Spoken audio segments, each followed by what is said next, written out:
Carta de Paulo aos Romanos, capítulo 12 e o versículo 1. Vamos todos juntos, lermos esse texto. Carta de Paulo aos Romanos, capítulo 12 e o versículo 1. Eu creio que Deus já está falando conosco e Deus irá continuar a falar conosco através da sua palavra. Carta de Paulo aos Romanos, capítulo 12, o versículo 1 diz assim: Rogo-vos, pois, irmãos, pelas misericórdias de Deus, que apresentei o vosso corpo por sacrifício vivo, santo e agradável a Deus, que é o vosso culto racional. Vamos falar com Deus? Senhor Deus, quão bom é estar na tua presença, quão bom é ouvir a tua voz, quão bom, meu Pai, é poder estarmos reunidos entre os irmãos para louvar e engrandecer o teu nome. E eu creio, Deus, que a semana que se iniciou para cada um de nós, o Senhor tem nos sustentado e até aqui o Senhor tem nos ajudado. E eu peço agora, meu Deus, o auxílio do teu Santo Espírito, que ilumine a minha mente, meu Pai, que esta palavra, meu Deus, fale a cada coração dos nossos irmãos que estão aqui na igreja e de todos aqueles que estão nos ouvindo, nos assistindo nesse momento e aqueles ainda que irão nos assistir, Jesus. Que a tua palavra possa encontrar morada em suas vidas e que nós possamos aprender dela, não sermos somente ouvintes dela, mas também praticantes dessas sagradas escrituras, para que nós possamos levar uma vida que agrade ao Senhor. Assim nós te pedimos, te agradecemos em nome de Jesus. Amém. Amém. Glória a Deus. Para mim sempre é uma grande alegria poder falar de Deus, poder me expressar aqui pela misericórdia do Senhor Jesus. E eu creio que nessa noite o Senhor tem tido misericórdia de mim, me deu mais uma oportunidade de falar a sua palavra. E através do auxílio do seu Santo Espírito, eu gostaria de tratar um tema com vocês aqui, né? A dimensão da vida cristã. Esse é o nosso tema. Talvez eu irei falar de alguns assuntos aqui que nós já conhecemos, né? Já temos conhecimento, mas a palavra de Deus, ela se renova a cada dia. A palavra de Deus tem algo a nos ensinar a cada dia. E hoje nós iremos entender sobre a dimensão da vida cristã. E eu creio que através da palavra de Deus nós teremos instruções necessárias para sairmos daqui mais capacitados, mais aparelhados do conhecimento da palavra de Deus, para aplicarmos na nossa vida cotidiana e levar uma vida que agrade o Senhor Jesus. Amém? Vamos lá então. Primeiramente, a vida do cristão deve ser uma entrega sem reserva. Vamos lá? A vida de cada cristão deve ser uma entrega sem reserva, de todo o nosso ser ao Senhor. Isso acontece através do novo nascimento. Então, a partir do momento que eu entrego a minha vida para Jesus, eu tenho que entregar de fato a minha vida para Ele, sem reserva. Tenho que entregar tudo para Ele. Então, nessa oportunidade, o objetivo aqui dessa palavra é mostrar que a vida cristã, ela exige de cada crente uma entrega total a Deus. Olha que interessante. Então a vida cristã, ela exige de cada crente uma entrega total a Deus, capaz de conduzir esse cristão, esse crente em Jesus, a um novo nascimento. Então, o texto que nós lemos, eu vou ler novamente, ele diz assim, rogo-vos, pois, irmãos, pela compaixão de Deus, que apresentei os vossos corpos em sacrifício vivo, santo e agradável a Deus. Se nós observarmos nessa leitura, exige algo de nós.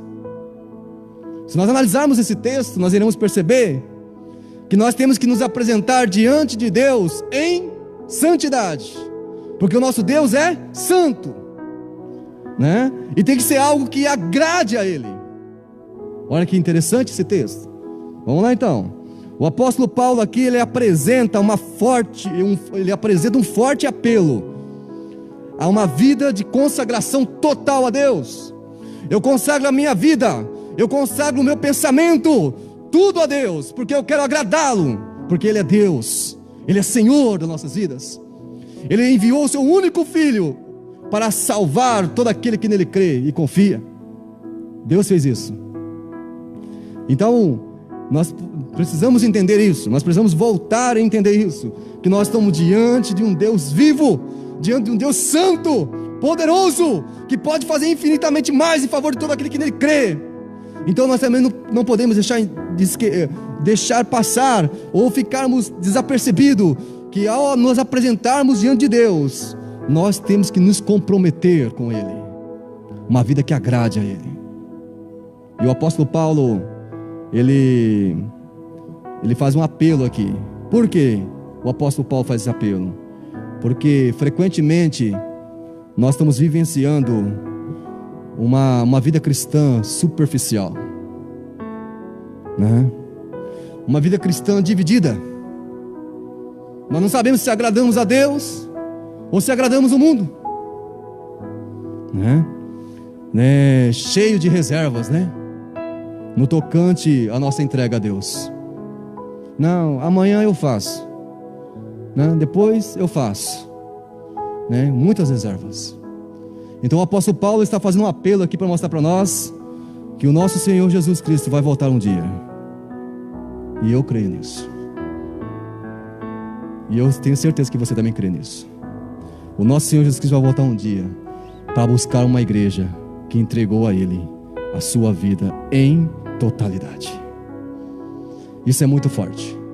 Então nós precisamos entender que nós estamos diante de um Deus que entregou o seu Filho e nos deu condição, através de Jesus, de ter uma vida que agrade a Ele. E também temos um Deus que voltará para buscar uma igreja que lutou para agradar a Deus, lutou para fazer a vontade de Deus, lutou para que o evangelho da salvação fosse propagado a todo mundo. Olha que interessante isso. Então vamos lá então. O apóstolo Paulo está dizendo assim, entregamos a nossa mente para Deus, os nossos pensamentos. Nós não podemos esquecer um detalhe, que o nosso Deus, Ele sonda os nossos pensamentos. O nosso Deus sabe aonde nossos pensamentos estão agora, se é na sua presença ou fora dela.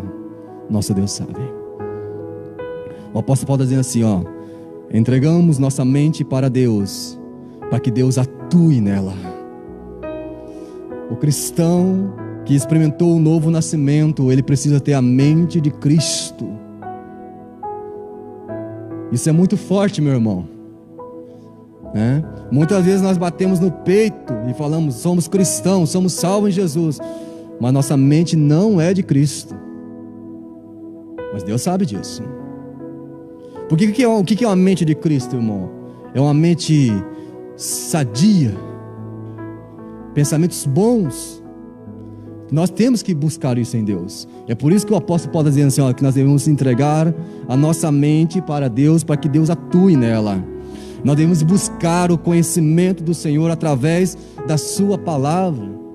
Eu me coloco aqui num grande desafio para a igreja, e para todos vocês que estão nos assistindo agora, que nós temos que ser um bom leitor da palavra de Deus. Nós temos que nos alimentar da palavra de Deus. Nós temos que ler a palavra de Deus todos os dias. Se nós realmente queremos ter uma mente sadia, uma mente de Cristo, nós temos que nos alimentar das Sagradas Escrituras.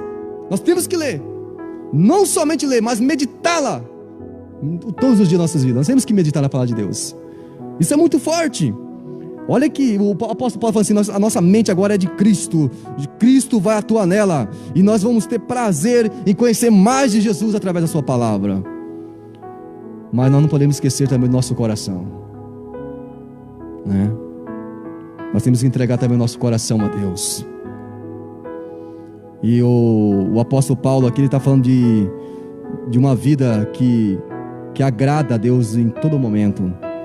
Deus está nos convidando nessa noite a uma vida consagrada por inteiro. Creia nisso, meu irmão. Deus está te convidando nessa noite para uma vida consagrada a Ele por inteiro. Não pode ser uma vida dividida. Não pode ser. Tem que ser por inteiro. Isso nós devemos buscar em crescer em todas as dimensões da nossa vida cristã. É por isso que o tema de hoje é as dimensões, ou a dimensão, né, da vida cristã. Então nós temos que crescer em toda a dimensão da vida cristã, em toda. Não podemos nos aperfeiçoar somente em alguma coisa. Nós temos que nos aperfeiçoar em tudo para agradar a Deus. Uma vida cristã exige entrega total. Primeiramente, o nosso pensamento. Vamos lá? Nós já falamos aqui, né, na nossa palavra introdutória. Devemos ter a cada dia o conhecimento de Deus através da sua palavra, né? Devemos buscar nela, né, todas as orientações para uma vida que agrada a Deus. E nós temos alguns recursos, né? Hoje nós estamos cheios de recursos. Nós temos a palavra de Deus, temos bons comentários bíblicos, temos bons dicionários bíblicos, né? Estamos cheios de informações referentes à palavra de Deus, mas mesmo assim nós não buscamos conhecer mais de Deus, com tanto recurso que nós temos hoje. E temos escola bíblica, né? Temos encontros da palavra, e ainda nós percebemos, irmãos, que é um grande desafio para a igreja. Quando nós somos convocados para estudar a palavra de Deus, não é tão interessante para nós, né? Não é tão interessante, e deveria ser, porque sem o conhecimento de Deus, irmãos, é difícil levar uma vida que agrade a Ele. É impossível. Nós temos que conhecer de Deus. Então a igreja precisa entender isso. As escolas bíblicas, as lições bíblicas, né? Ela foi entregue, ela foi preparada para você, para que você conheça mais de Deus. Cada lição, irmão, eu tenho uma coleção de lições em casa. Eu tenho lá uma coleção de quase todas as lições da igreja. Irmãos, se você prestar atenção, eu tenho um tesouro lá em casa guardado, muito precioso, porque tem muita informação. E se nós entendemos que nós temos um tesouro precioso nas nossas mãos, nós vamos buscar conhecer mais. E a palavra de Deus, irmão, é o maior tesouro que nós temos. Está nas nossas mãos. E se nós buscar conhecer dela, eu te garanto que ao aplicar isso na nossa vida, tudo vai bem. O relacionamento vai bem, o casamento vai bem, o ensinamento aos filhos irá bem, tudo irá bem, em tudo. Porque a palavra de Deus vai dar a instrução necessária para que nós possamos alcançar isso através do seu conhecimento. E alguns querem conhecer a Deus, né, através de uma vida somente de troca de favores, né? Se Deus me abençoar, eu vou dedicar mais a minha vida a Ele. Se Deus fizer isso, eu vou consagrar a minha vida a Ele. Não, irmão, não podemos ser assim. Nós somos chamados para agradar a Deus pelo que Ele é. E Deus é Deus para nós. Ele é o Senhor dos céus e do universo. Ele é o nosso Deus. Independente, irmão, das bênçãos, independente do que Ele pode nos dar, nós devemos continuar servindo a Deus pelo que Ele é. Ele é Deus. E nós temos que usar esse texto para nós. Seja feita a tua vontade, Senhor, assim na terra como no céu. Mas eu continuarei te seguindo pelo que o Senhor é. E o Senhor é o nosso Deus, o nosso refúgio, a nossa fortaleza.